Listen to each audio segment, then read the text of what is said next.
Nia Camarines Sur nagpuunakan sa indang declogging sa mga irigasyon como preparasyon sa typhoon season.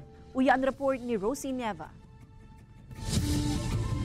Panagos ko niya ng pigigibong preparasyon kang National Irrigation Administration Bicol para sa panahon ng tig-uran urog na ang paglaog kan mga bagyo. Kabali na digdi ang declogging sa mga irigasyon asinsalog sa manlain-lain na probinsya sa rehiyon. Ini kaya ang kadalasang pigtutok ng rason kan mga pagbaha tuyong nagsusupay ang tubig. Apuera kaini, nakikipag-koordinar naman ang NIA sa iba pang ahensya kan gobyerno nganing masyertong daigayong maapektaran ang mga paraoma sa mga vulnerable areas. Actually, yung vulnerable areas ni in-identify nila ng DA dito sa Pulangi, baha daw parati dyan, no? Dito sa Kamsor, may mga area din yan, no? Part of Ragay, part of saan ba yung may mga listing na kami, no? An paraoma man si Edwin, sa ngunyan may subuot sinda ng problema sa supply ng tubig sa saindang umahan.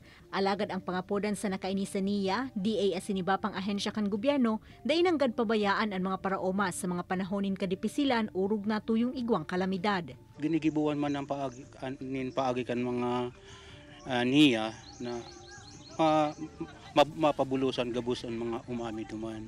Although medyo nagkukulang-kulang kidit. Mientras tanto apuara sa declogging, nagkukondusir man in mga tree planting activities aniya sa manlain-lain na lugar. Dakulang papel man kaya ang pigagampanan kan mga puoning kahoy, urog na sa watersheds asin komo panlaban sa mga insidente nin pagbaha.